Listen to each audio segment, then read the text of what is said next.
Prions ensemble.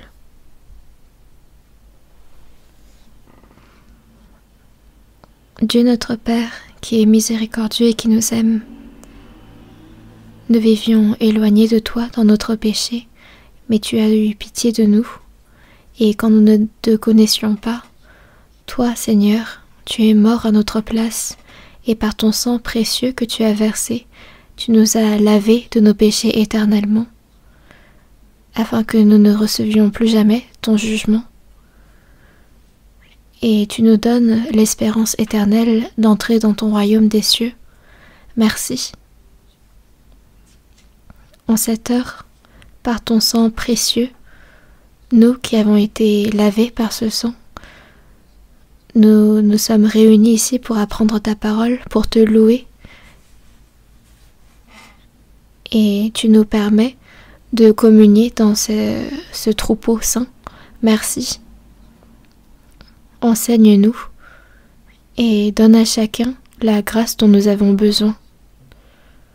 Toutes les églises à l'étranger, toutes les églises dans ce monde et tous les frères et sœurs qui sont zélés dans la prédication de ton évangile, sois avec eux et remplis-les davantage de grâce, de sagesse et de puissance, afin qu'ils puissent être davantage courageux pour prêcher ton évangile et participer à l'œuvre de ton salut.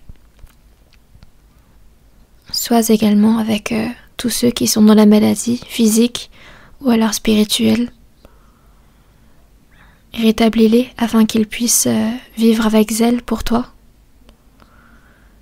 Tu nous donnes en ton temps la parole dont nous avons besoin et tu te manifestes à travers ta parole. Aide-nous à comprendre davantage quelle est ta volonté. Et ce monde se corrompt de plus en plus et se remplit de péchés. Et nous vivons dans un monde où nous ne savons même pas ce qui va se passer le lendemain. Et sans ton aide et sans ta puissance, nous ne pouvons survivre dans ce monde plein d'iniquités. Soutiens-nous dans notre faiblesse, afin que toute notre vie puisse te rendre gloire et te réjouir, et domine sur nos pensées et sur notre cœur. Et nous avons prié au nom du Seigneur Jésus. Amen. Nous allons écouter la chorale.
Nous allons chercher dans la Bible, dans Matthieu chapitre 5.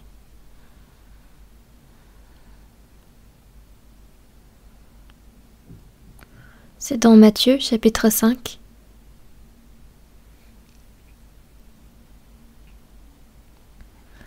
Matthieu chapitre 5, à partir du verset 1 jusqu'au verset 10, nous allons lire ensemble lentement. Voyant la foule, Jésus monta sur la montagne, et après qu'il se fut assis, ses disciples s'approchèrent de lui. Puis, ayant ouvert la bouche, il les enseigna et dit, « Heureux les pauvres en esprit, car le royaume des cieux est à eux. Heureux les affligés, car ils seront consolés.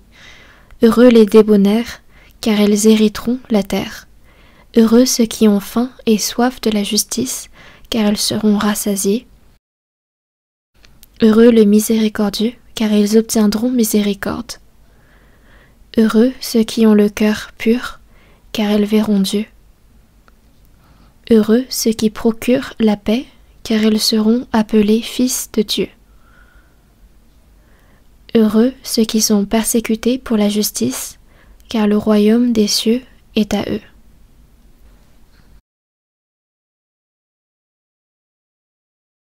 Je vous avais fait un sermon sur heureux ceux qui,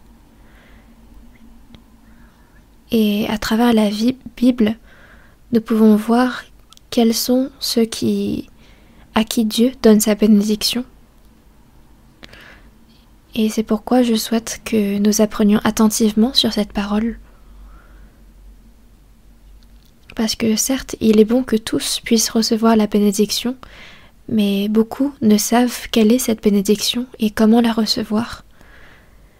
Et pourchassent ceux qui sont vains, les choses vaines de ce monde. Et ils ne savent quelle est la bénédiction que Dieu prépare et finalement ignorent la grande bénédiction éternelle du royaume des cieux. Et la bénédiction que Dieu souhaite donner à l'homme, c'est écrit dans Éphésiens chapitre 1 verset 3. « Béni soit Dieu le Père de notre Seigneur Jésus-Christ, qui nous a bénis de toutes sortes de bénédictions spirituelles dans les lieux célestes en Christ. » Des bénédictions spirituelles dans les lieux célestes en Christ, c'est des bénédictions de notre esprit que Dieu nous réserve, une bénédiction éternelle, l'amour de Dieu. Et quel homme peut recevoir une telle bénédiction? C'est ce dont le Seigneur nous parle. Et nous devons être éclairés de cette parole et nous examiner pour voir si nous sommes dignes de recevoir cette bénédiction, si nous avons réellement reçu cette bénédiction, et comment devons-nous vivre si nous avons reçu cette bénédiction. Donc j'aimerais que vous preniez ce temps pour apprendre attentivement. Voyant la foule, Jésus a prononcé une parole, et la foule à laquelle Jésus s'adresse représente tout le monde à l'époque de Jésus, mais également le monde actuel et à nous. Et donc en nous, voyant, Jésus est monté sur la montagne, et après qu'il se fut assis, ses disciples s'approchèrent de lui. Donc il y avait ses disciples, il y avait également la grande foule. Et il prononce cette parole, « Heureux les pauvres en esprit, car le royaume des cieux est à eux. » C'est ce que nous avons vu la dernière fois. Et aujourd'hui, nous allons nous pencher sur la deuxième partie de cette parole, « Heureux les affligés, car ils seront consolés. » La bénédiction dont parle le monde, c'est la richesse. Le monde dit que c'est ceux qui sont riches, c'est ceux qui prennent plaisir, qui sont bénis. Mais le Seigneur Jésus parle de ceux qui sont affligés, de ceux qui sont pauvres en esprit. Ce ne sont pas les riches qui sont bénis, mais ceux qui sont dans le deuil. C'est ceux qui sont tristes dans la misère. Et c'est ceux-là qui reçoivent la consolation de Dieu. Nous allons chercher dans quelques endroits de la Bible C'est d'abord dans Luc chapitre 6, verset 24. Luc chapitre 6, versets 24 et 25. Luc chapitre 6, versets 24 et 25. Mais malheur à vous, riches, car vous avez votre consolation. Malheur à vous qui êtes rassasiés, car vous aurez faim. Malheur à vous qui riez maintenant, car vous serez dans le deuil et dans les larmes. La parole que Jésus a prononcée ne peut être comprise par l'intelligence de ce monde. Il dit « Malheur à vous, riches ». Et même la semaine dernière, nous avons réfléchi sur les riches et sur combien il était difficile pour les riches de recevoir le salut. Il est dit qu'il est plus difficile pour un riche de recevoir le salut qu'un chameau qui rentre dans une aiguille. Mais le riche peut recevoir le salut si son esprit est affligé. Avoir un esprit affligé, c'est de comprendre que on est entré dans ce monde les mains vides et qu'on repartira de ce monde les mains vides. Et c'est cela d'être humble, d'être affligé. Donc c'est celui qui connaît la misère et la vanité de ce monde et de la vie et qui recherche la grâce de Dieu qui peut recevoir le salut. Mais il est très difficile pour un riche d'avoir cet esprit humble et affligé.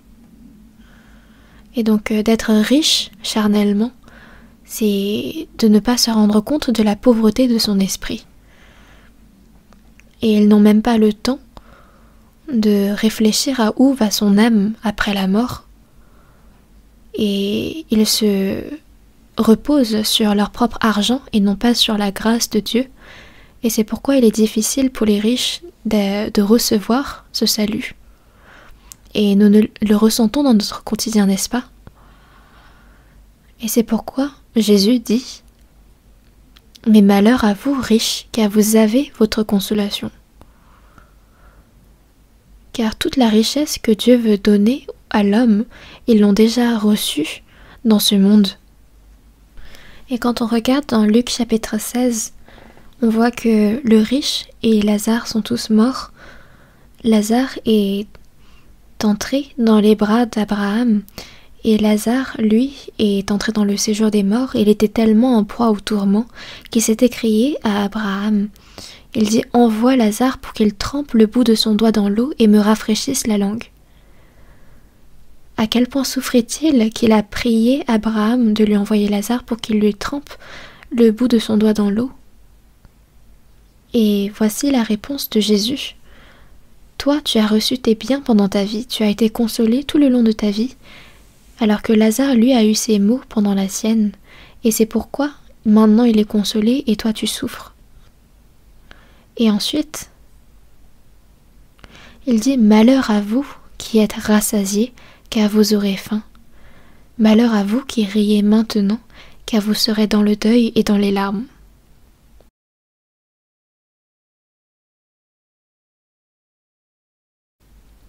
Les gens de ce monde essayent tant bien que mal de passer leur vie dans la joie, alors que quand on est dans la pauvreté, il n'y a pas vraiment de sujet de joie. Mais quand on est riche, quand les choses se passent comme on veut, alors on rit. Et récemment, quand il y a eu les élections législatives, il y a eu des personnes qui ont souri, des personnes qui ont pleuré, des personnes qui étaient confuses.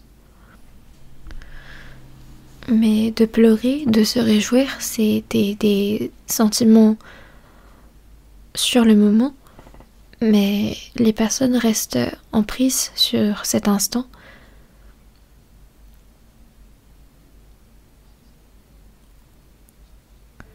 Donc se réjouir, s'attrister, ils se satisfont seulement sur ce que le monde offre, sans penser à ce que Dieu a préparé. Et on peut vraiment dire que nous avons pu recevoir le salut parce que nous étions pauvres. Et quand on voit les pays développés, c'est tellement difficile d'évangéliser les personnes. Ils refusent l'évangile. Et il en va de même pour la Corée. Quand on évangélise les riches, on a l'impression qu'ils écoutent la parole, mais au final, ils ne la reçoivent pas. Et même ceux qui se disent être sauvés avaient du mal par la suite de mener leur vie de foi.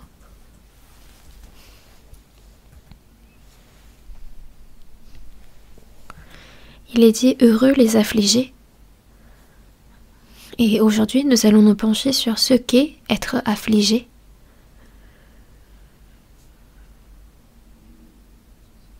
Dans Jacques chapitre 4, versets 8 et 9, il est dit pécheurs. Sentez votre misère, soyez dans le deuil et dans les larmes. Pécheurs, sentez votre misère, soyez dans le deuil et dans les larmes. Mais pourquoi est-ce que les pécheurs doivent sentir leur misère, être dans le deuil et dans les larmes?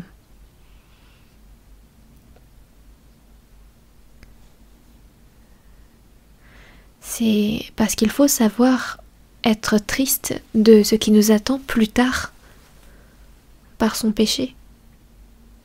Et ce n'est pas d'être triste, ce n'est pas d'être affligé ni dans le tourment parce que les choses dans ce monde iront mal.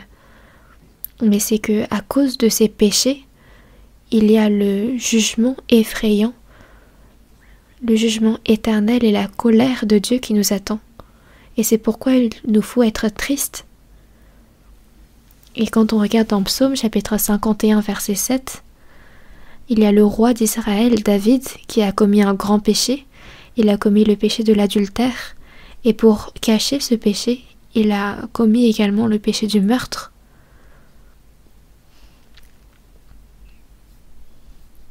Et il est vrai qu'un empereur à cette époque peut commettre ce genre d'action. Mais même le roi David a succombé contre cette tentation. Et Dieu l'a repris très sévèrement. Et Nathan s'est écrit, mais de quel droit as-tu commis l'adultère avec Bathsheba et as-tu tué ton serviteur Uri? Et si c'était un autre roi, il aurait pu se mettre en colère et s'indigner contre Nathan et dire « Mais pourquoi te mets-tu en colère contre ton roi et comment oses-tu mettre en avant le péché, l'erreur de ton roi ?» Mais David, lui, en écoutant la réprimande, il s'est repenti immédiatement. Et on voit dans le psaume comment il se repentait, comment il versait des larmes. Après, il n'est pas écrit non plus dans la Bible qu'il a pleuré dans son lit, mais on voit comment il se repent sincèrement. Et dans Psaume chapitre 51 verset 7, il fait cette confession « Voici, je suis né dans l'iniquité ». La raison pour laquelle il pêche, c'est qu'il est né dans l'iniquité, et ma mère m'a conçu dans le péché. Et dans Psaume chapitre 58 verset 4, les méchants sont pervertis dès le sein maternel. L'homme est né dans le péché, et les menteurs s'égarent au sortir du ventre de leur mère. L'homme a cette nature pécheresse qui le fait pécher. Et David en a pris conscience, et c'est avec larmes qu'il s'est repenti dans sa prière devant Dieu. Et quand on regarde dans Psaume, chapitre 51, verset 19, que « Ô Dieu, tu ne dédaignes pas un cœur brisé et contrit. »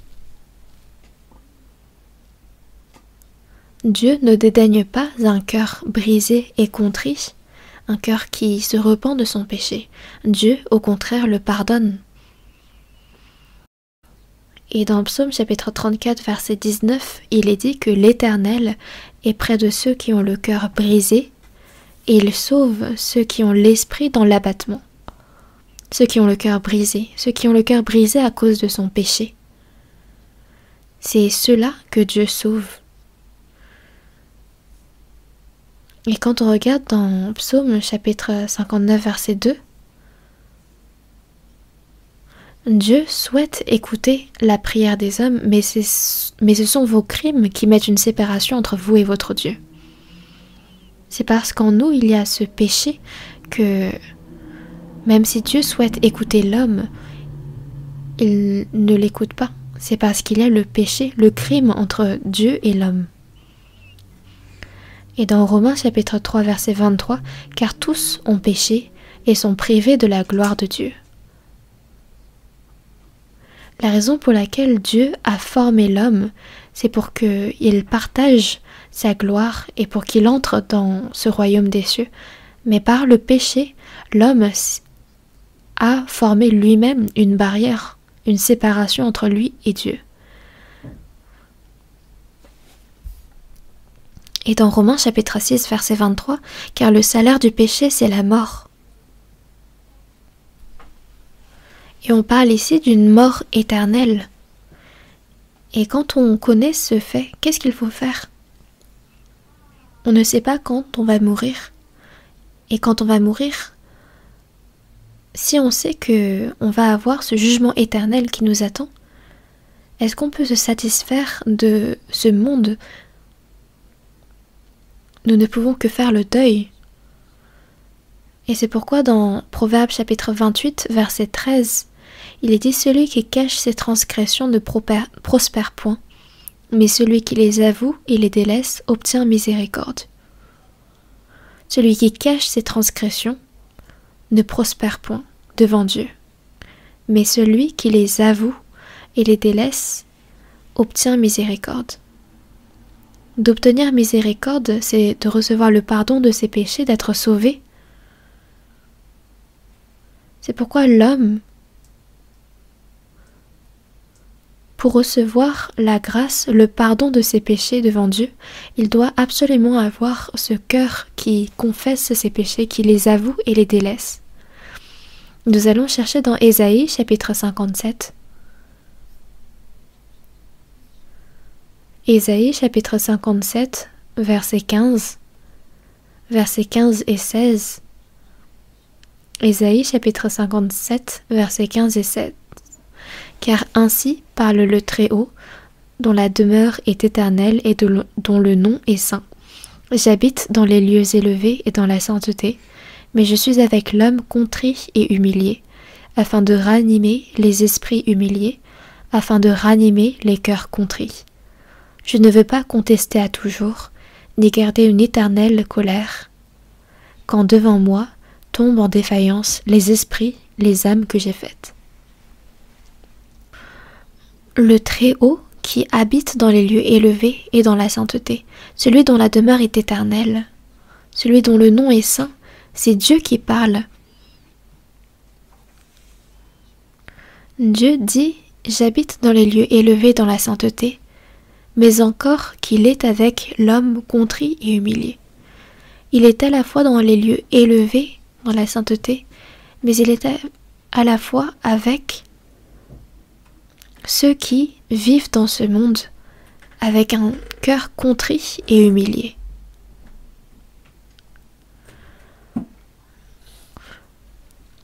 Il y a des personnes qui sont humbles devant les hommes et qui sont orgueilleux devant Dieu. Et ceux-là, c'est ceux qui prétendent être humbles devant les hommes, mais qui pensent être meilleurs par leurs actions. Donc c'est comme les pharisiens, c'est comme les sadducéens qui, à l'époque des Romains, se disaient justes par leurs œuvres, sans toutefois connaître le Seigneur Jésus et en le reniant même. Donc ceux qui se disent être justes, ceux qui ne savent même pas à quel point ils sont pécheurs, c'est ceux-là qui sont orgueilleux. Néanmoins, il y a des personnes qui ont l'esprit contrit et humilié, et c'est avec ceux-là que Dieu est.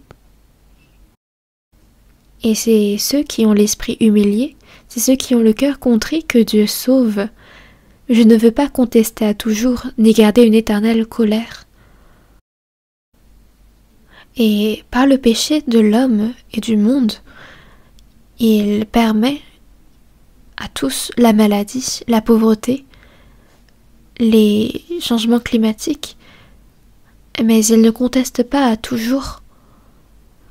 Et à celui qui se repent, à celui qui a le cœur contrit, il ne garde pas une éternelle colère.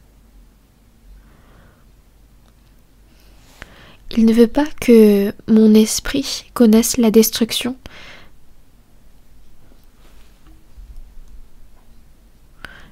Mais il a miséricorde envers nous tous, et il souhaite nous sauver. Et c'est pourquoi Jésus s'est manifesté dans ce monde. Et il dit dans Matthieu chapitre 3 verset 2, « Repentez-vous car le royaume des cieux est proche. » Le peuple d'Israël avait quitté le côté de Dieu et s'était perdu dans ses péchés. Il dit « Repentez-vous car le royaume des cieux est proche. » Le royaume des cieux, c'est Jésus. Même Jean-Baptiste s'écriait « Repentez-vous ». Et se repentir, c'est de se revoir soi-même sur ses péchés et de revenir à Dieu sincèrement. Repentez-vous et croyez en la bonne nouvelle. Connaissez à quel point vous êtes des pécheurs misérables et reconnaissez que vous avez besoin de l'évangile de Dieu. L'évangile est nécessaire à ceux qui ont besoin. Et c'est pourquoi dans Colossiens chapitre 1 verset 6, il est dit « Il est au milieu de vous et dans le monde entier. » Et comment est-ce qu'on peut comprendre cet évangile? C'est ceux qui se repentent sincèrement. Et dans Matthieu chapitre 12 verset 41, Jésus dit du peuple d'Israël « Les hommes de Ninive se lèveront au jour du jugement, avec cette génération ils la condamneront, parce qu'ils se repentirent à la prédication de Jonas. Et voici, il y a ici plus que Jonas. » Quand on regarde le livre de Jonas, les gens de Ninive, donc Ninive était une grande ville, une grande île, mais ses habitants s'étaient corrompus par son péché. Et Dieu avait envoyé Jonas pour leur repentance. Mais Jonas, au lieu de vouloir leur repentance, il voulait voir leur destruction. Et c'est pourquoi il s'était enfui à l'ordre de Dieu, mais Dieu l'avait rattrapé, et par une grande tempête, il avait attrapé Jonas, et il l'avait placé dans le ventre d'un grand poisson. Et il est dit dans Genèse chapitre 1 verset 21 que Dieu créa les grands poissons. Et sûrement qu'il a créé les grands poissons afin que l'un d'eux puisse avaler Jonas pour ce moment-là. C'est pour ce moment-là que Dieu a préparé tout cela. Et Jonas, une fois entré dans le ventre de ce grand poisson, s'est repenti. Il a sûrement dû s'accrocher désespérément dans les parois de ce poisson et aurait crié à Dieu. J'étais allée en Russie, à Saint-Pétersbourg, dans un musée, et on y avait exposé le squelette d'un grand poisson, et en voyant son envergure, on pouvait largement imaginer un homme passer à travers. Et c'est dans un tel poisson que Jonas est resté dans le ventre pendant 3 jours. Il n'en pouvait tellement plus qu'il a écarté de force la bouche du poisson, tellement fort que le poisson n'avait pas d'autre choix que de le rejeter. Jonas, une fois présenté devant les hommes de Ninive, s'écrie c'est à cause de vous que je suis rentrée dans le poisson pendant 3 jours et qu'on m'a forcé à venir auprès de vous pour vous annoncer que vous devez vous repentir, car il y aura le jugement qui vous attend. » Jonas ne souhaitait pas que les hommes de Ninive soient sauvés, mais c'est parce que Dieu l'a envoyé contre son gré qu'il est venu auprès de Ninive. Et les hommes de Ninive ont vu que Jonas a été envoyé auprès d'eux, qu'il est même entré dans le ventre d'un poisson pour eux. Et quand ils ont écouté cette parole, ils se sont tout de suite repentis. Si les hommes de Ninive se sont repentis à la prédication de Jonas, alors que Jonas ne s'était pas vraiment démené, il y a Jésus qui est plus grand que Jonas, qui appelle au peuple d'Israël de se repentir. Les hommes ne se repentent pas, les Juifs ne se repentent pas. Le peuple qui a été choisi par Dieu, même en ayant écouté la parole de Jésus, ne se sont pas repentis. Et c'est pourquoi les hommes de Ninive se lèveront au jour du jugement avec cette génération et la condamneront. Parce qu'ils ne se sont pas repentis. Et donc ce qu'il est en train de dire, c'est que si on ne se repent pas, il y aura forcément le jugement. Et dans Luc chapitre 13, versets 4 à 5, Jésus dit encore « Ou bien, ces 18 personnes sur qui est tombée la tour de Siloé et qu'elle a tué, croyez-vous qu'elles fussent plus coupables que tous les autres habitants de Jérusalem ? Non, je vous le dis, mais si vous ne vous repentez pas, vous périrez tous également. » Est-ce que c'est parce que elles étaient plus coupables, elles avaient plus de péchés que vous? Non, mais si vous ne vous repentez pas, vous périrez également comme eux. Jésus a prononcé une parole forte, prophétisant la ruine de ceux qui ne se repentent pas. Et si nous, maintenant, nous connaissons qu'il y a ce jugement effrayant qui nous attend et cette colère de Dieu, alors il faut avoir un cœur qui demande sincèrement le pardon. Ce cœur affligé, c'est ce que Dieu veut. Et pour recevoir le salut, il faut absolument avoir ce cœur qui fait le deuil vis-à-vis de ses péchés, ce cœur affligé. Et quand on regarde dans Luc chapitre 15, verset 16, on voit que le fils prodigue dépense tout l'argent, tous les biens que son père lui avait confiés dans une ville lointaine. Il dépense tout, de telle sorte qu'il finit par se rassasier des carouches que mangeaient les pourceaux. Il n'avait absolument rien, et étant rentré en lui-même, il se dit « Combien de mercenaires chez mon père ont du pain en abondance, et moi, ici, je meurs de faim. Je ne peux mourir de faim de cette manière. Il faut maintenant retourner vers mon père. » Et c'est avec un cœur qui se repent sincèrement qu'il est retourné vers son père. Et tous les biens que son père lui avait confiés, il a tout dépensé. Mais le père, lui, ne se souciait de rien de cela et souhaitait simplement que son fils revienne. Et un jour qu'il se trouve à l'extérieur, il voit justement au loin un homme venir à lui qui ressemblait à un mendiant. Mais il l'a tout de suite reconnu et il se précipite à lui et demande à ses serviteurs d'apporter la plus belle robe et de l'en revêtir. Mais le fils répond « Je ne suis plus digne d'être appelé ton fils, traite-moi comme l'un de tes mercenaires. » Il avait commis un tellement grand péché qu'il ne se sentait moins digne qu'un serviteur. Mais le père le rassure en disant « Tu es mon fils ». Et c'est pourquoi il apporte la plus belle robe et l'en revêt. Il lui met un anneau au doigt, des souliers aux pieds, puis il fait amener le veau gras. « Mangeons et réjouissons-nous, car mon fils que voici était mort, et il est revenu à la vie. »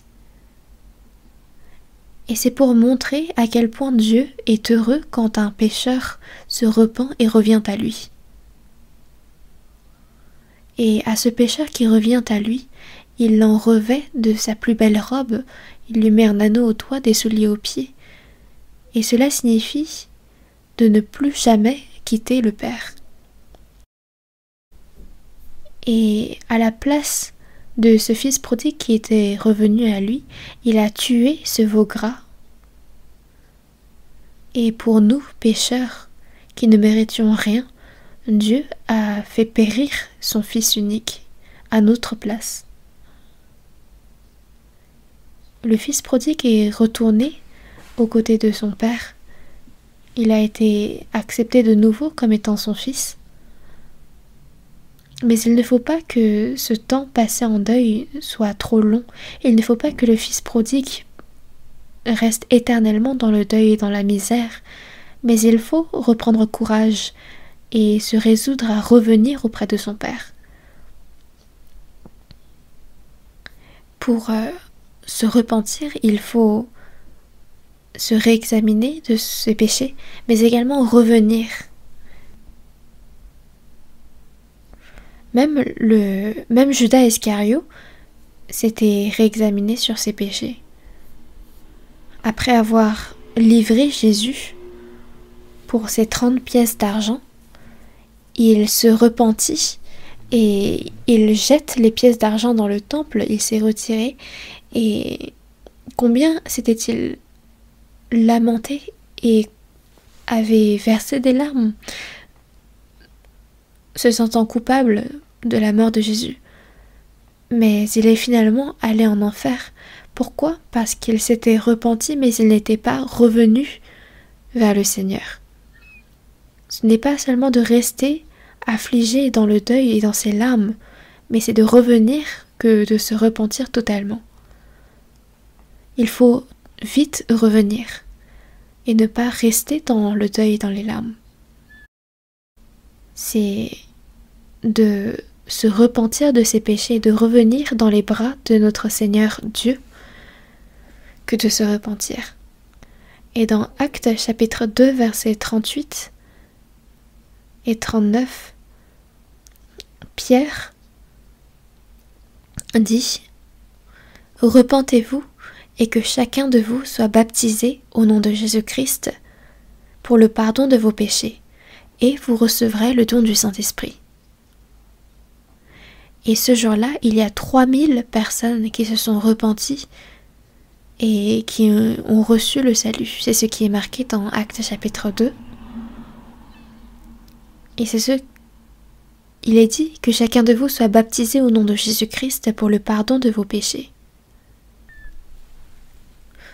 On reçoit le baptême quand on a reçu le salut.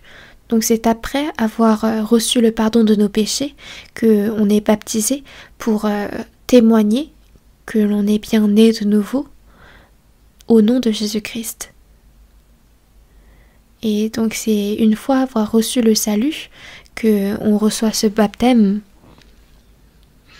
Et dans Actes chapitre 3 verset 19, il est dit « Repentez-vous donc et convertissez-vous pour que vos péchés soient effacés, afin que des temps de rafraîchissement viennent de la part du Seigneur. » Il faut que vous vous repentez pour que vos péchés soient effacés. Et quand on reçoit le salut, il y a des temps de rafraîchissement qui viennent de la part du Seigneur. Et dans 2 Pierre, chapitre 3, verset 9, c'est l'apôtre Pierre qui dit « Mais il use, ici Dieu use de patience envers vous, ne voulant pas qu'aucun périsse, mais voulant que tous arrivent à la repentance. » Un jour comme 1000 ans et 1000 ans comme un jour, Dieu use de patience pour que tous reçoivent le salut. Et combien Dieu est patient et patiente pour tous les hommes de ce monde. Avant la venue de Jésus, il y a eu tellement de prophètes qui ont été envoyés de la part de Dieu pour annoncer son salut, pour annoncer cette repentance et de croire. Et cet évangile est prêché encore maintenant jusqu'à nos jours. Et si on ne se repent pas, cet évangile ne peut être reçu. c'est ceux qui acceptent qu'ils ont une maladie et qui cherchent la guérison, qui pourront ensuite recevoir un traitement et qui pourront ensuite trouver le médecin qui pourra les guérir. Et de la même façon, ce sont les pécheurs qui se rendent compte de leur état de pécheur et qui cherchent à être sauvés, qui pourront ensuite recevoir le salut du Seigneur. C'est seulement ceux qui cherchent et qui demandent qui pourront recevoir le salut. Mais ceux qui ne se repentent pas, il y a des paroles effrayantes qui leur est réservées. C'est parce qu'ils ne se repentent pas qu'ils ne reçoivent pas le salut. On va voir ensemble le psaume. Psaume chapitre 7.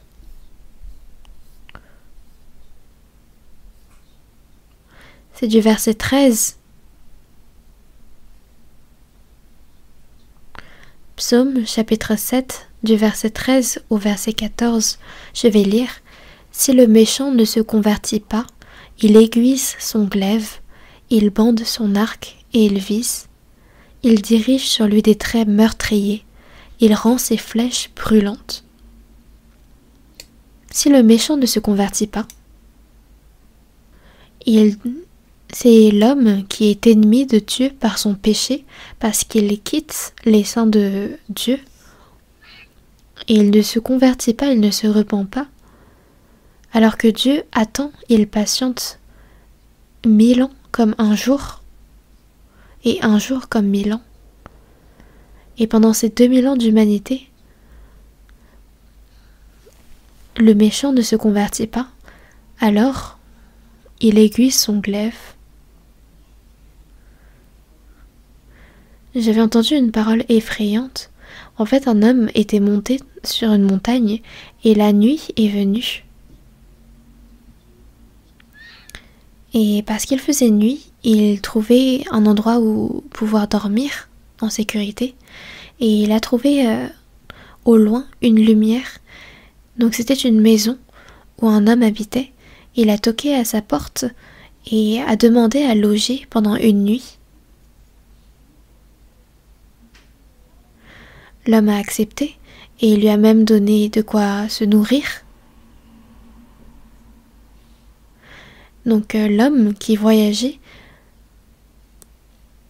était sur le point de s'endormir, mais il a entendu l'autre homme essayer d'aiguiser son couteau.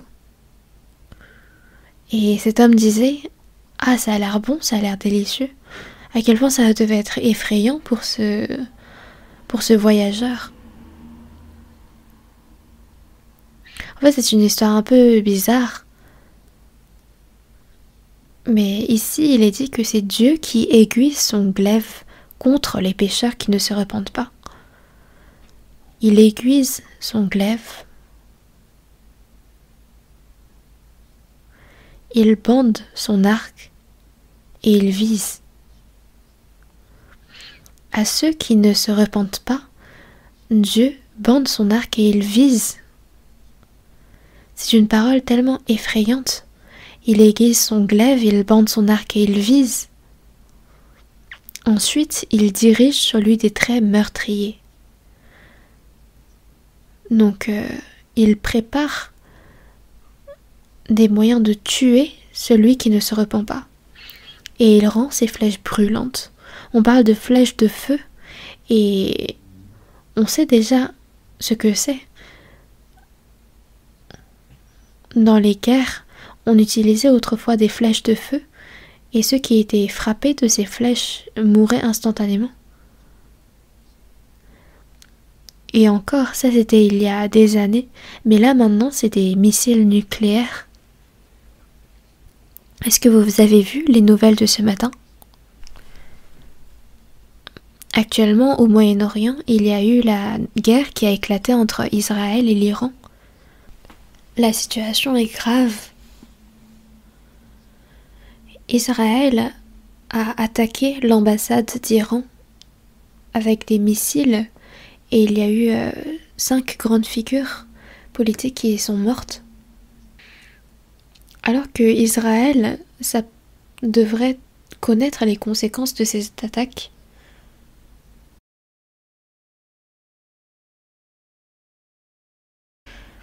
La situation est vraiment grave.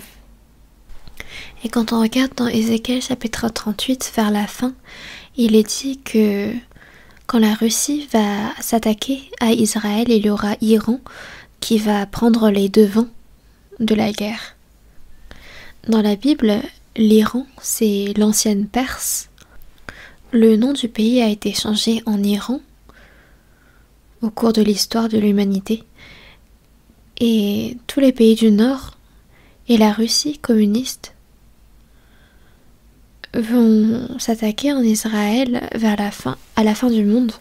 Et à ce moment-là, c'est l'Iran qui va prendre les devants de la guerre. Le développement de l'arme nucléaire a été fait dans l'idée de détruire Israël. Et c'est pour ça qu'ils ont déjà assassiné plusieurs scientifiques, plusieurs ingénieurs qui travaillaient dans le développement de cette arme nucléaire. Et quand Israël fait la guerre contre Hamas, même les États-Unis sont intervenus à 3 reprises pour le cessez-le-feu, mais ça n'a aucun effet. Et bientôt, quand la Russie va s'attaquer à Israël, il y aura l'Iran qui va également intervenir. Les États-Unis vont alors intervenir, et alors il y aura cette dernière guerre qui éclatera. Et on pourrait penser que on est arrivé à un prélude de cette 3e guerre mondiale. Quand on regarde les nouvelles à la télévision, il y a vraiment des missiles qui volent partout, ça et là. Dans Ésaïe chapitre 50 verset 11, il est dit « Voici vous tous qui allumez un feu et qui êtes armés de torches. » Les hommes se tuent et se meurent par leurs torches enflammées. Sodome et Gomorrhe ont été massacrés, détruits par le feu et le soufre. Mais il est dit que maintenant, le monde d'aujourd'hui sera détruit par le feu et le soufre. Mais il n'y a même pas besoin que le feu et le soufre viennent du ciel, car déjà, avec les missiles nucléaires qui existent de nos jours, ils sont suffisants pour détruire le monde plus de 100 fois. Ce n'est même pas une fois, mais 100 fois que le monde peut être enflammé. C'est ce que les scientifiques attestent, et ce, en 30 minutes. La fin de ce monde approche. Toi tu meurs, je meurs, que tout le monde meure. Mais qu'en est-il? Les hommes se disent encore, mais certes, mais peut-être. Mais nous, les chrétiens, nous devons nous ressaisir. Ceux qui ne se repentent pas jusqu'à la fin, alors que l'évangile est prêché dans le monde entier. Dans Matthieu chapitre 24, verset 14, il est dit « Cette bonne nouvelle du royaume sera prêchée dans le monde entier pour servir de témoignage à toutes les nations, et alors viendra la fin. » Donc il y aura le jugement. Et comment? Autrefois c'était à travers les eaux, mais maintenant ce sera à travers le feu. C'est une parole que l'on peut ressentir.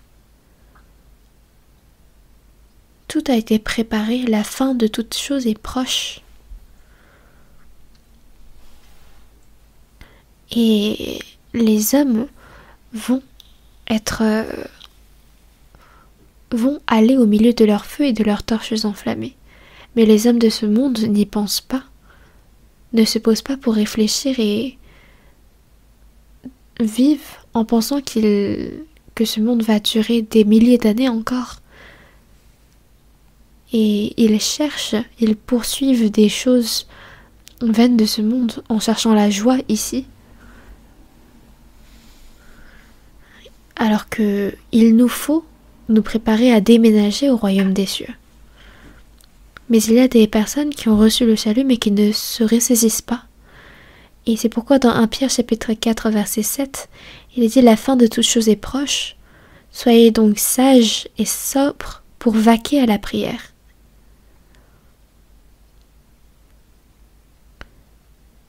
Il faut vraiment se ressaisir. Et même les personnes sauvées se disent parfois, alors que toutes ces choses arrivent, ils ne se ressaisissent pas. Mais le Seigneur est tout près, proche, à la porte, et il nous faut prêcher l'évangile avec zèle et ardeur, afin que même une âme puisse être sauvée et ne pas être perdue dans les choses vaines de ce monde. Et c'est pourquoi dans Jean chapitre 3 verset 18, il est dit: celui qui croit en lui n'est point jugé, mais celui qui ne croit pas est déjà jugé, parce qu'il n'a pas cru au nom du Fils unique de Dieu. Celui qui a reçu le salut a cru en ce que Jésus a été jugé à notre place, c'est pourquoi il n'est pas jugé. Mais celui qui ne croit pas que Jésus a été jugé à notre place, lui, il est déjà jugé.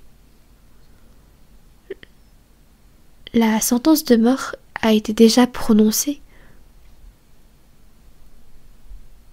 Et celui qui ne croit pas, son jugement est déjà prononcé, parce qu'il n'a pas cru. Mais les gens de ce monde ne savent pas qu'ils sont sous le jugement parce qu'ils ne croient pas en Dieu, mais ils sont plongés dans leur joie charnelle.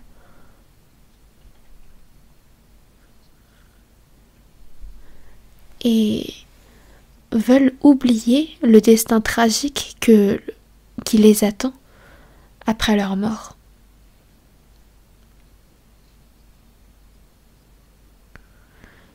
Ils se disent, même s'il y a la mort qui nous attend, comment pouvoir jouir des biens de ce monde, comment en profiter un peu plus. Mais ces joies de ce monde sont des tromperies, les ruses du diable. Et quand on voit dans Proverbes chapitre 14 verset 13, au milieu même du rire, le cœur peut être affligé et la joie peut finir par la détresse. Les personnes qui n'ont pas reçu le salut, leur âme est morte et c'est le séjour des morts qui les attend.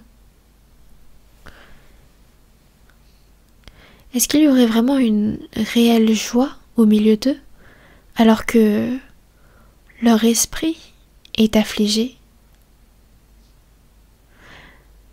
alors que c'est la mort qui les attend? Leur chair, elle, est dans la joie, ils poussent des cris, ils dansent,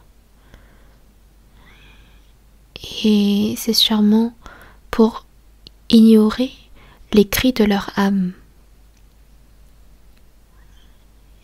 Et quand les âmes vont entrer en enfer, ils vont également danser, mais danser de douleur. Et quand on voit également les corps se défouler et danser dans les clubs, c'est semblable également à leur apparence en enfer, mais de douleur. Il y aura également des vers qui ne meurent point, c'est un feu qui ne s'éteint point, et il n'y a pas de fin à ce tourment. Mais est-ce que c'est pour faire peur aux hommes en les menaçant avec un enfer qui n'existerait pas? Au contraire, Dieu avait créé l'enfer pour y jeter le diable et tous ses anges déchus. Et c'est pourquoi dans Matthieu chapitre 25 verset 41, il y a une parole qui dit « Retirez-vous de moi, maudits, allez dans le feu éternel qui a été préparé pour le diable et pour ses anges. »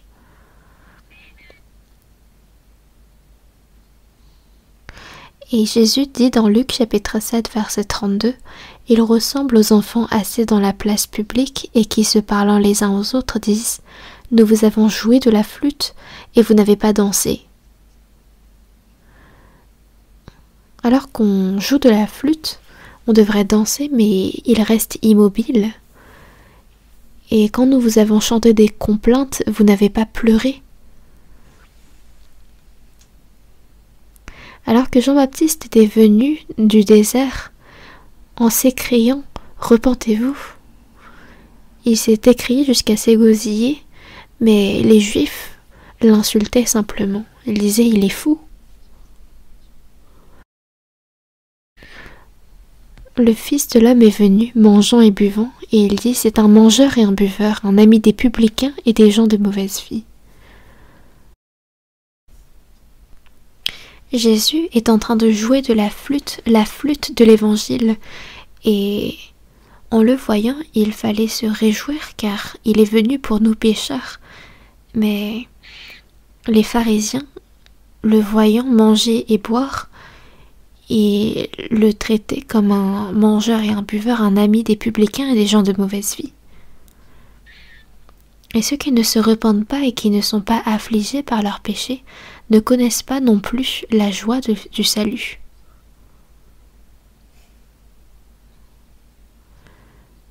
Donc il y a une parole qui s'adresse à ceux qui ne se repentent pas, c'est dans Romains chapitre 2. On va chercher ensemble Romains chapitre 2, verset 4, versets 4 et 5, on va voir ensemble. Romains chapitre 2, versets 4 et 5. Où méprises-tu les richesses de sa bonté, de sa patience et de sa longanimité, ne reconnaissant pas que la bonté de Dieu te pousse à la repentance? Mais par ton endurcissement et par ton cœur impénitent, tu t'amasses un trésor de colère pour le jour de la colère et de la manifestation du juste jugement de Dieu.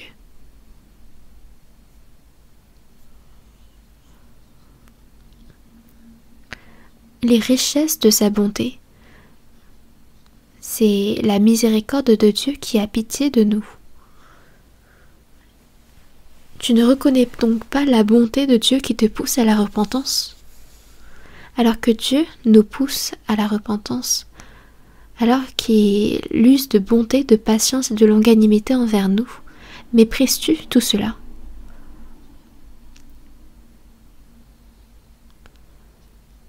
La bonté, la patience et la longanimité que Dieu manifeste envers nous les pécheurs, il y en a certains qui méprisent tout cela. Dieu a envoyé son Fils unique dans ce monde pour mourir sur la croix, et les hommes le méprisent. Quand les Américains sont venus en Corée, par exemple, autrefois, quand les Coréens se présentaient devant les Américains, ceux-ci les insultaient en disant « Jesus Christ ». Et je me demandais qu'est-ce que cela pourrait bien signifier, mais s'ils utilisaient Jesus Christ comme une insulte. C'était comme dire « mourez comme Jésus-Christ ».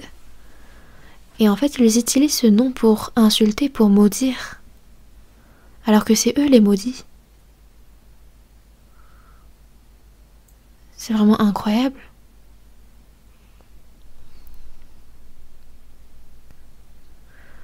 Ou méprises-tu les richesses de sa bonté, de sa patience et de sa longanimité? Il méprise Dieu, mais par ton endurcissement et par ton cœur impénitent, à quel point sont-ils endurcis?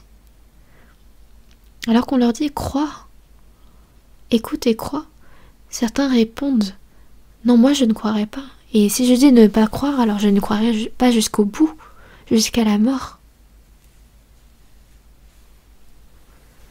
Et j'étais en train d'évangéliser à Daegu.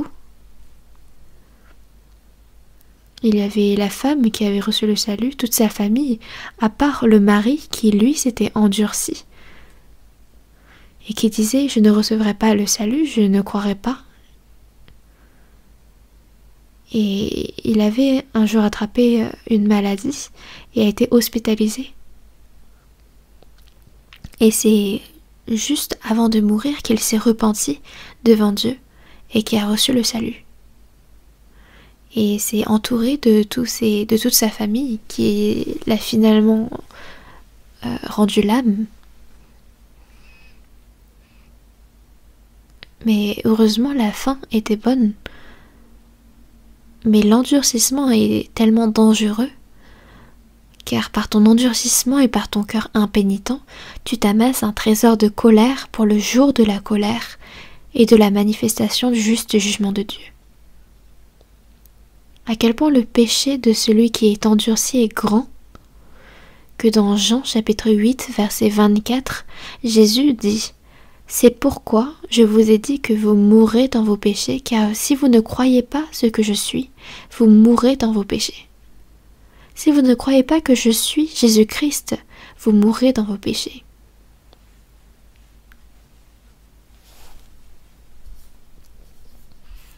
Ce n'est pas parce que les péchés sont trop nombreux que l'homme va en enfer, mais c'est parce qu'il ne croit pas, c'est parce qu'il ne reçoit pas le fait que Jésus est le Christ qu'ils vont en enfer. Et même de nos jours, ceux qui vont à l'église prient, lisent la Bible, mais ne croient pas au fait que Jésus est mort pour eux et en l'évangile.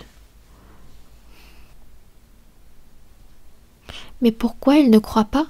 C'est parce qu'ils ne se repentent pas. Donc c'est pour ça qu'ils ne croient pas. Pour croire que Jésus est mort sur la croix pour nos péchés, il faut se rendre compte à quel point nous sommes pécheurs et à quel point nous sommes voués à aller en enfer devant Dieu et se repentir de tout notre cœur. Sans la repentance, est-ce qu'on peut recevoir le salut? Est-ce qu'on peut croire? J'allais à l'église depuis le collège. Mais ce n'était pas pour croire en Jésus que j'y allais, mais c'était parce que mon école était de base religieuse. Que j'ai commencé à étudier la Bible. Et j'en suis venue à croire que Dieu est véritablement le créateur des cieux et de la terre, que la Bible est réellement la parole de Dieu, et j'en venais à croire également qu'il existait un paradis et un enfer. Mais je n'avais toujours pas l'assurance d'aller au royaume des cieux. Je devais vivre avec zèle, mais je n'arrivais pas à vivre avec zèle pour autant. Je m'efforçais de vivre selon la parole, mais je n'y arrivais pas, je n'en avais pas la force, donc je priais avec des larmes, et je me souciais beaucoup à propos de mes péchés. Mais en fréquentant du coup l'école religieuse de théologie, on m'a confié un rôle important.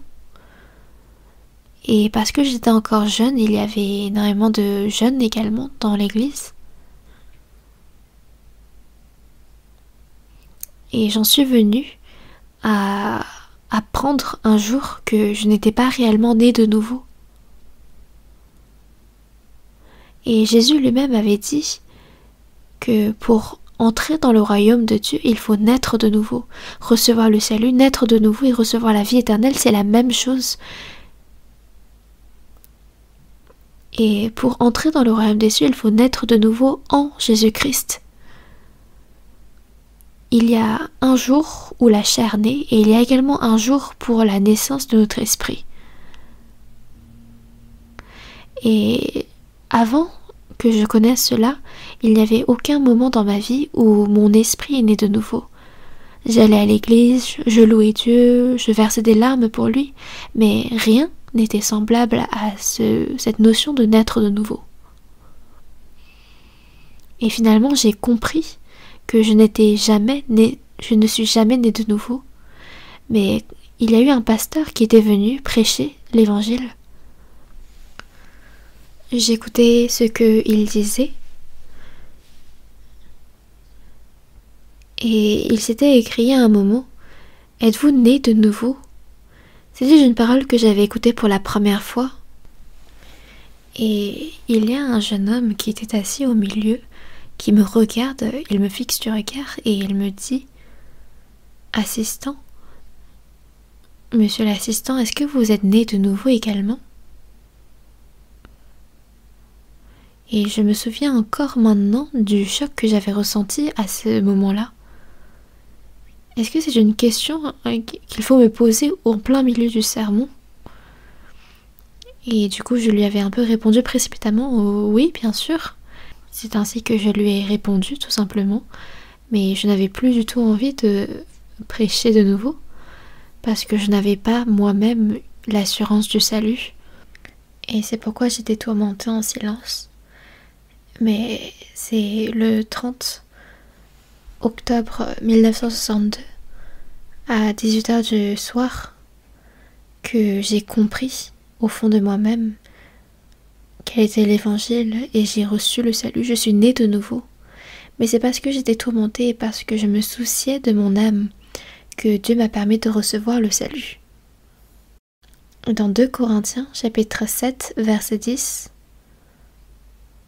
il est dit: en effet, la tristesse selon Dieu produit une repentance à salut dont on ne se repent jamais, tandis que la tristesse du monde produit la mort.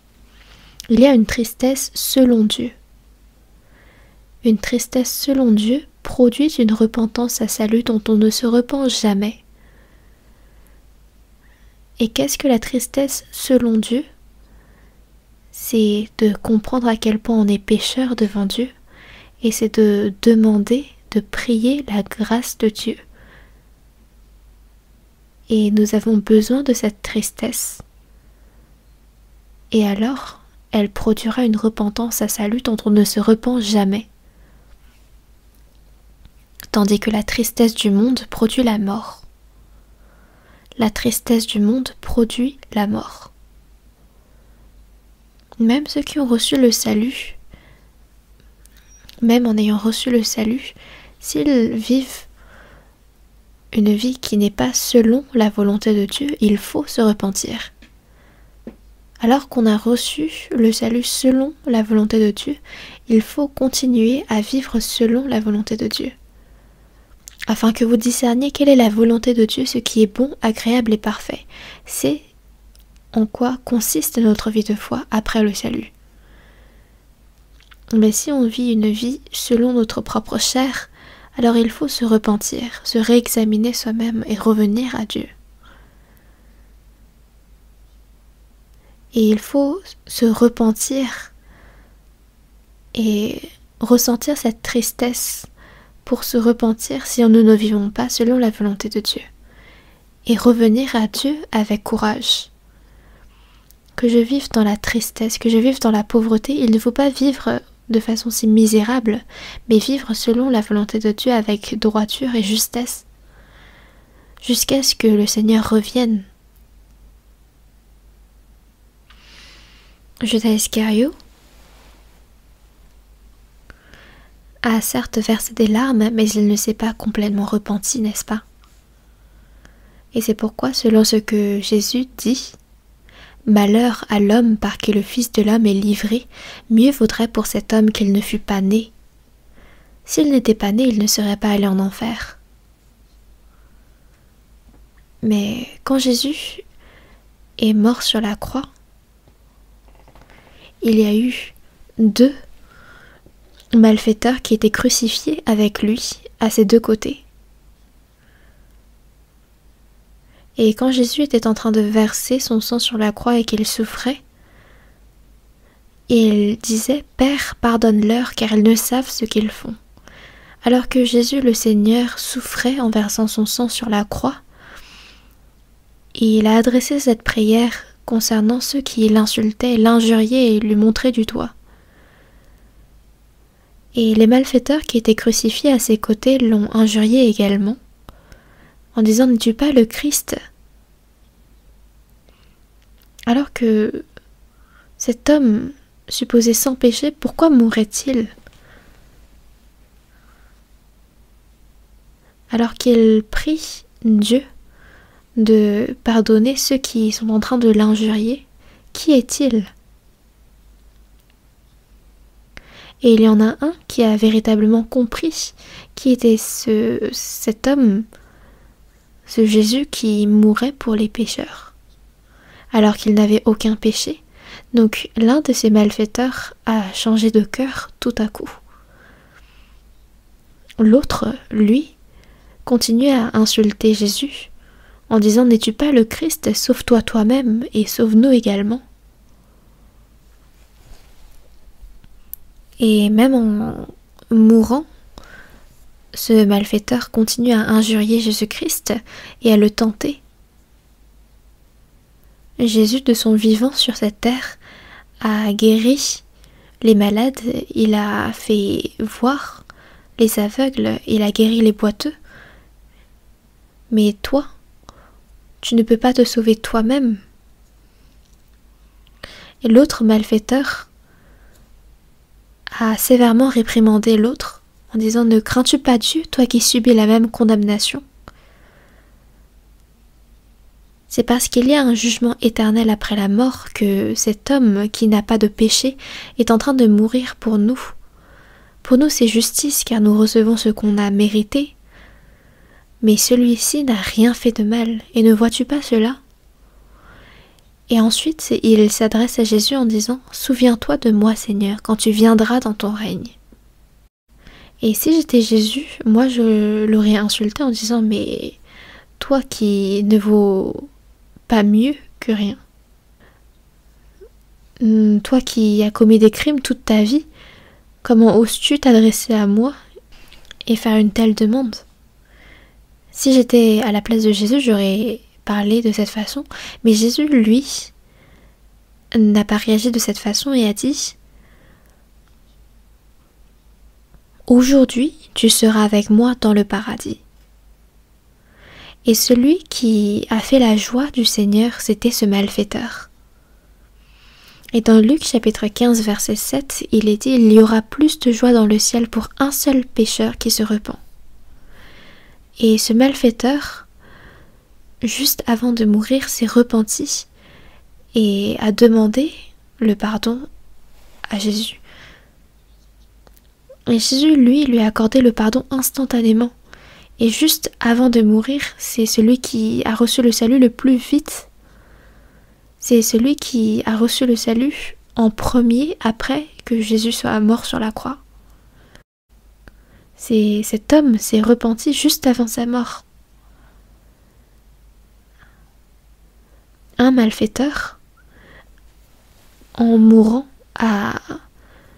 n'a pas réfléchi sur son âme et est mort dans cet état-là, alors que l'autre s'est soucié de où il irait après la mort et a demandé pardon au Seigneur.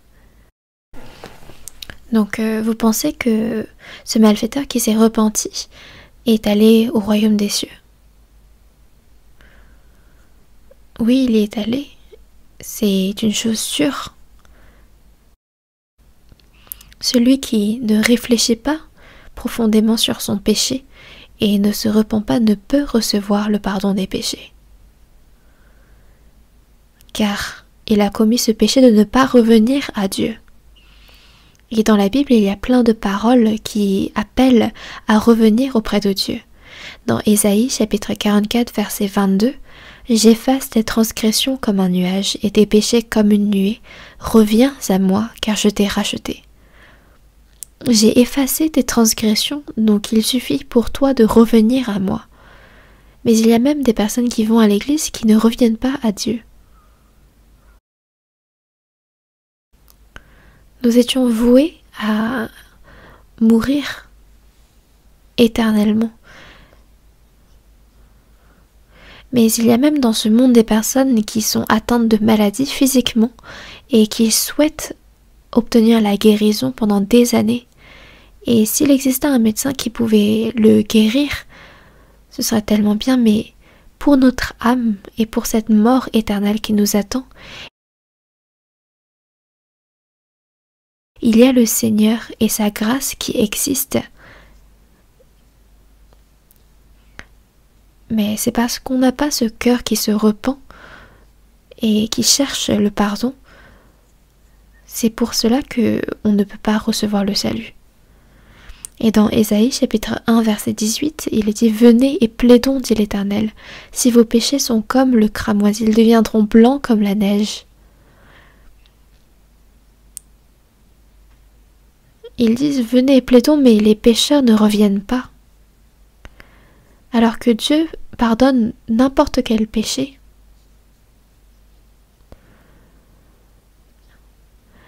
Et plus que n'importe quel péché, le péché de ne pas croire est le plus grand. Il n'y a aucun pardon pour le péché de ne pas croire.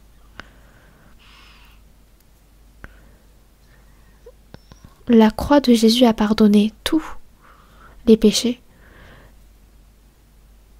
Mais ceux qui, même après avoir écouté tout l'évangile, après avoir écouté comment Jésus a pardonné les péchés sur la croix,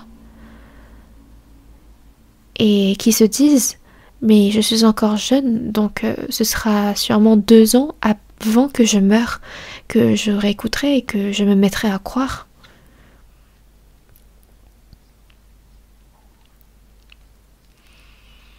Parce que ceux-là se disent ne pas avoir de temps pour réfléchir à leur âme, pour réfléchir au salut.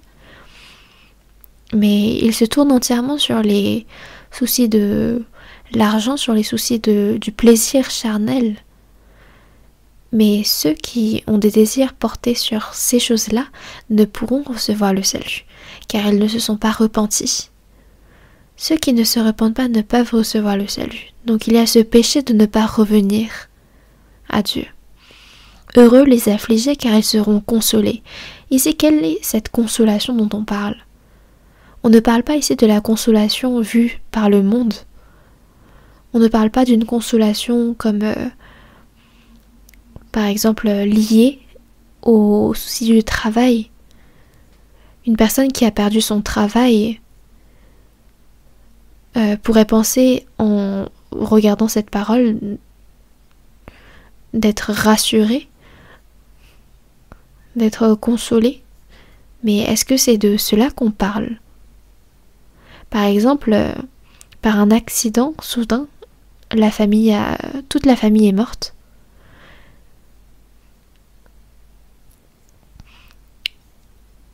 Et est-ce que si quelqu'un vient et lui dit « Ah, mais c'est la vie. Dans la vie, il y a parfois la mort également. » Non, ce n'est pas de cette consolation dont on parle. Ce n'est pas par des paroles que l'on est consolé, mais c'est quand la dette est remboursée. C'est quand la famille est ressuscitée, quand le travail est regagné, mais par des mots, on ne peut recevoir une véritable consolation. Dans Genèse chapitre 3, quand Adam et Ève ont péché devant Dieu, et quand ils ont connu leur nudité par leur péché, Dieu les a appelés, et Adam a répondu « J'ai entendu ta voix et je me suis caché, car je suis nu et j'ai eu honte. » Et qu'est-ce que Dieu a fait ensuite dans Genèse chapitre 3 verset 21? L'Éternel Dieu fit à Adam et à sa femme des habits de peau et il les en revêtit. Et de leur nudité qui a été causée par leur péché, Dieu les en a revêtus par des habits de peau.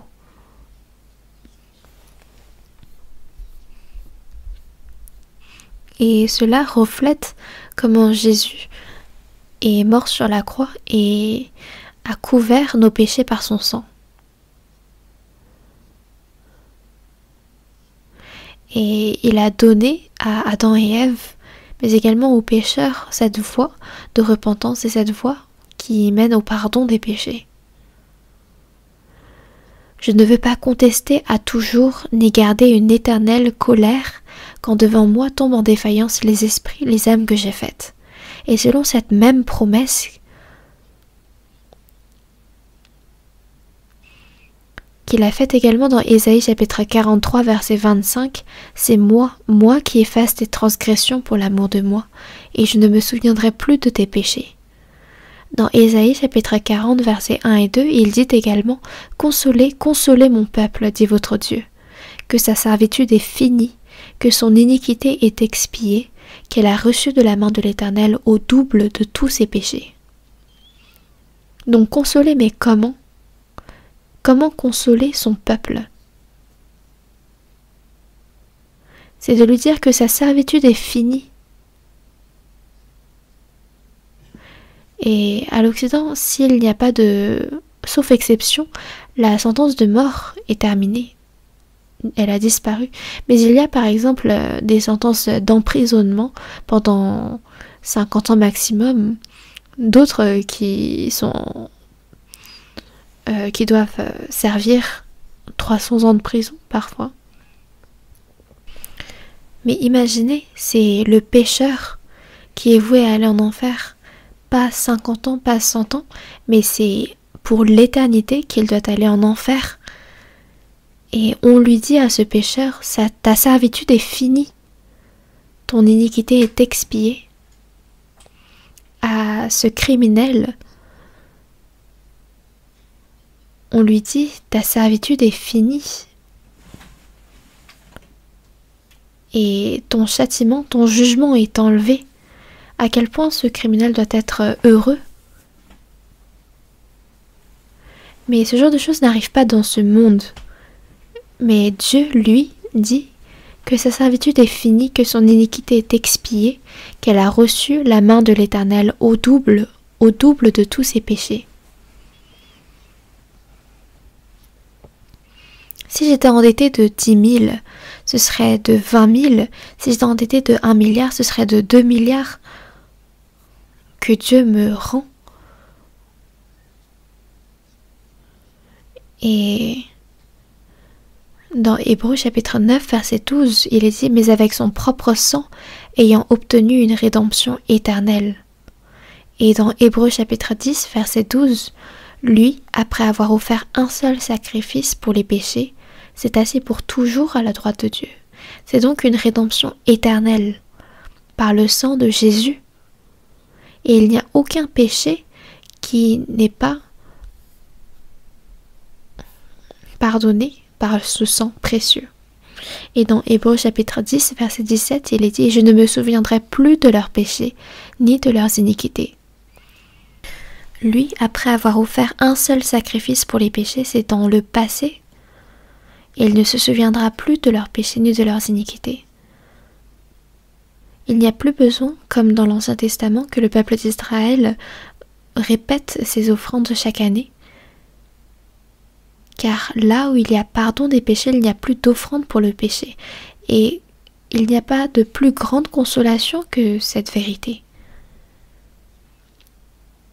Il n'y a plus d'offrande pour le péché, car Dieu a pardonné sans condition.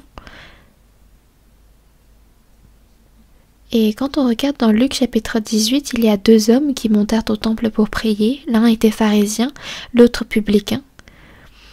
Et voici comment le pharisien priait, les 2 mains levées vers le ciel, la tête levée, et il dit « Je jeûne 2 fois la semaine, je donne la dîme de tous mes revenus. Ô Dieu, je te rends grâce de ce que je ne suis pas comme le reste de ces hommes qui sont ravisseurs. Je jeûne 2 fois la semaine, je donne la dîme de tous mes revenus, je donne tout ce que j'ai aux pauvres. » Et il dit, je te rends grâce de ce que je suis aussi juste. Mais le publicain qui se tenait à distance derrière n'osait même pas lever les yeux au ciel, mais il se frappait la poitrine en disant, ô Dieu, sois apaisé envers moi qui suis un pécheur. Mais qui est descendu dans la maison justifiée? C'est le publicain. Pourquoi? Parce que la justice de Dieu s'adresse à ceux qui sont affligés à cause de leurs péchés. Ce n'est pas ceux qui se justifient eux-mêmes par leurs œuvres, mais ceux qui se disent saints ne sont pas les destinataires de sa grâce. Mais c'est une grâce de Dieu qui s'adresse à ceux qui sont affligés et qui demandent sa grâce. On va chercher dans 2 Thessaloniciens. 2 Thessaloniciens chapitre 2. Chapitre 2 verset 16. 2 Thessaloniciens chapitre 2 verset 16.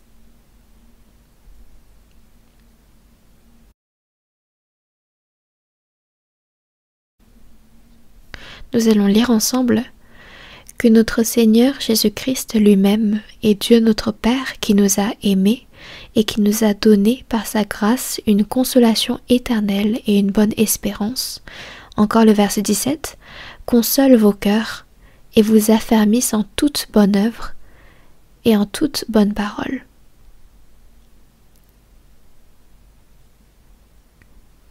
Que notre Seigneur Jésus-Christ lui-même est Dieu notre Père qui nous a aimés et qui nous a donné par sa grâce une consolation éternelle et une bonne espérance.